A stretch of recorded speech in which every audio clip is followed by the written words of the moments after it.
Marshall, mental coach à Montpellier par WhatsApp, par téléphone. Quand vous êtes loin, c'est une heure de coaching. C'est 2 semaines de suivi par écrit. Je vous réponds dans la journée, bien évidemment.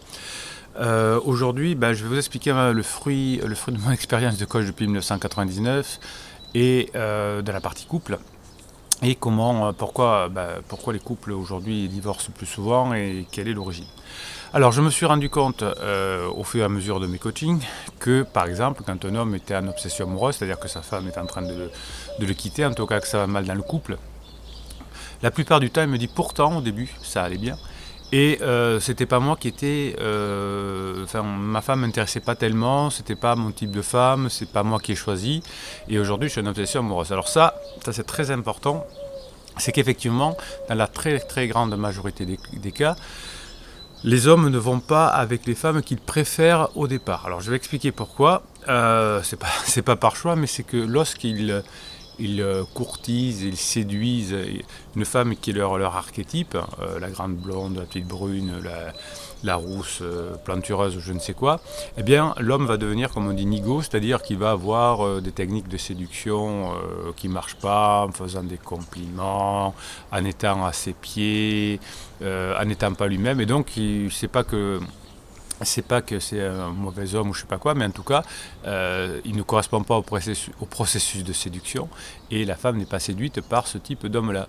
Donc ça ne fonctionne pas. Donc c'est pour ça que la plupart des hommes ne sont pas avec les femmes de leur archétype parce que finalement ils vont pas être eux-mêmes quand ils vont faire la séduction. En revanche, si la femme l'intéresse moins, s'ils sont moins amoureux, s'il y a un décalage, eh bien ils vont pouvoir garder leur côté masculin qui va séduire la femme.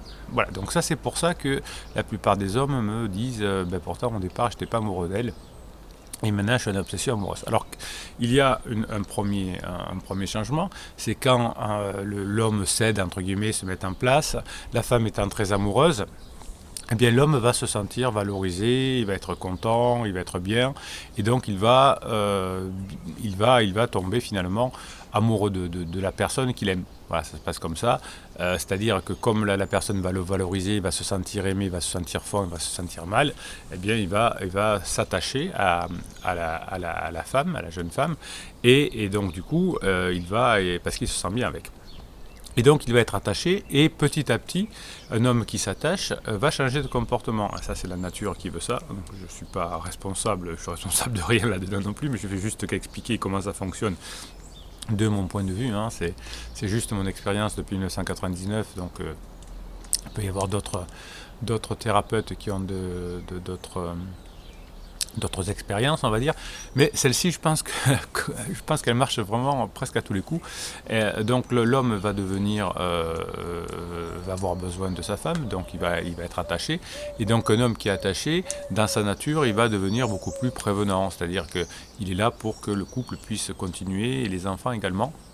Donc il change de comportement, et aujourd'hui, avec le poids de la société, très souvent l'homme devient soit un assistant ménager, il va changer de comportement, il va perdre cette masculinité qui divertit ou qui détache. Alors j'ai réfléchi à cette façon, donc l'homme va prendre généralement que 2 positions, alors il peut y en avoir 2, mais 2, soit le tout soumis entre guillemets, alors vous voyez que je vais dans les extrêmes bien sûr, mais qui va à la maison, qui va être un assistant ménager, qui va faire des choses, etc. Et qui va prendre un peu d'ailleurs la place de son épouse, et donc au bout d'un moment, ça ne va plus séduire son épouse.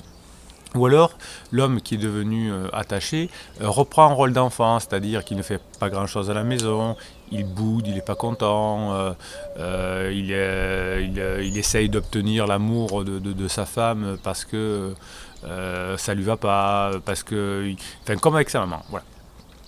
Et donc la situation peut se dégrader. Ensuite va intervenir une crise existentielle la plupart du temps, qui est souvent due à un choc émotionnel.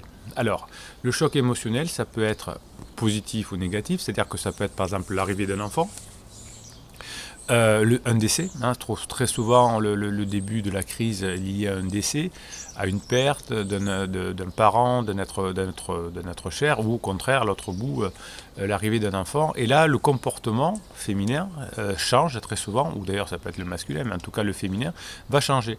Et donc quand on est sous un choc émotionnel, et ce que me disent les femmes que je coach, eh bien elles changent, elles sont un peu déprimées, et surtout elles n'ont plus envie de sexe.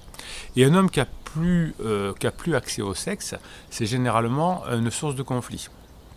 Donc ça veut dire que si c'est l'homme qui rentre en crise, eh bien il va aller chercher du sexe ailleurs, alors que s'il n'est pas en crise, il va râler, il va être frustré, mais il va rester. Mais quand on est en crise et qu'on est que dans l'émotion, il peut aller chercher ailleurs. Et donc là, il va trouver ailleurs du sexe, etc. Et il va se détacher de son épouse qui à ce moment-là va revenir dans le jeu, puisqu'elle s'aperçoit qu'elle perd son homme et elle rentre en obsession amoureuse, elle essaie de récupérer, elle se fait sexy, elle gratte à sa porte le soir, etc. Alors que quelques mois auparavant, elle ne donnait plus accès au sexe, simplement parce qu'elle n'avait pas envie, ou que son mari ne lui faisait pas envie, suite au choc émotionnel et suite au changement de son mari qui était devenu plutôt ou toutou ou enfant. Voilà comment ça fonctionne généralement.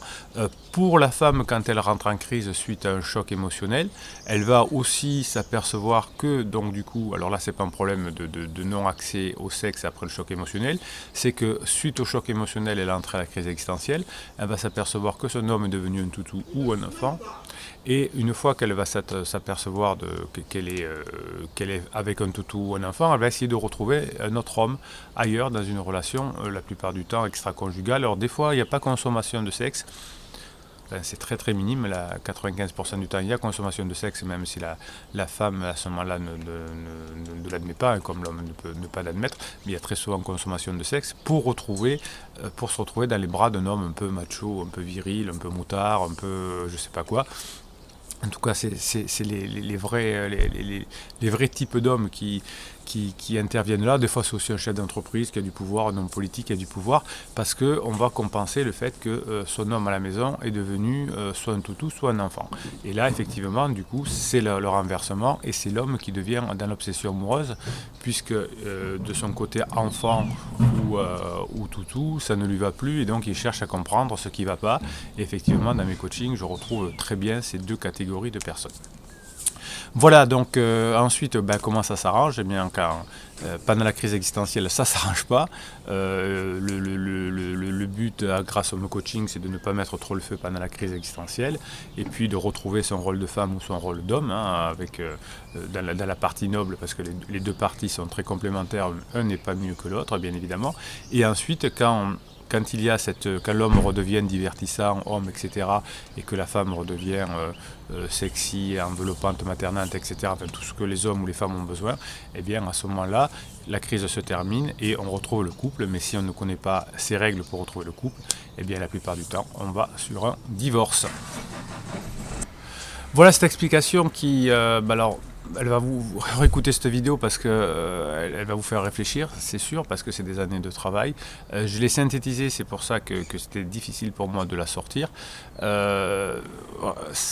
ne va pas empêcher qu'on se voit en coaching, parce qu'au contraire, vous savez maintenant que je maîtrise tous ces mécanismes, et que vous allez pouvoir voir dans votre situation où est-ce que ça a dérapé et comment récupérer la situation, hein, parce qu'on peut la récupérer la situation. Il y a des personnes qui avaient déjà divorcé, qui étaient passées devant le juge, etc., qui se sont remis ensemble, et pas qu'un couple, bien évidemment. Donc il y a beaucoup de choses à voir. Alors plus vous venez me voir tôt, dès le début de la crise, plus vous la récupérez facilement. Quand une personne est déjà passée devant le juge, etc., il faut du temps, mais on y arrive aussi. Donc plus vous le faites tôt, mieux c'est, hein, ça c'est évident, mais il vaut mieux le dire aussi pour le préciser de temps en temps. Voilà, donc c'était Bruno Marchal. Si vous êtes généreux, alors si vous êtes généreux, et que si vous êtes généreux, vous pourrez proposer cette vidéo à d'autres personnes. Il suffira de mettre un pouce en l'air. Alors vous pouvez la partager bien sûr, hein, mais si vous mettez un pouce en l'air, votre plateforme préférée la proposera à d'autres personnes, puisque plus il y aura de pouces en l'air, plus YouTube la proposera, ou Insta ou autre, la proposera à des personnes qui sont potentiellement intéressées parce qu'ils ont déjà vu des vidéos là-dessus. Donc vous pouvez aider des couples, vous pouvez aider des personnes à diminuer leur souffrance, il suffit de mettre un pouce, c'est votre côté généreux.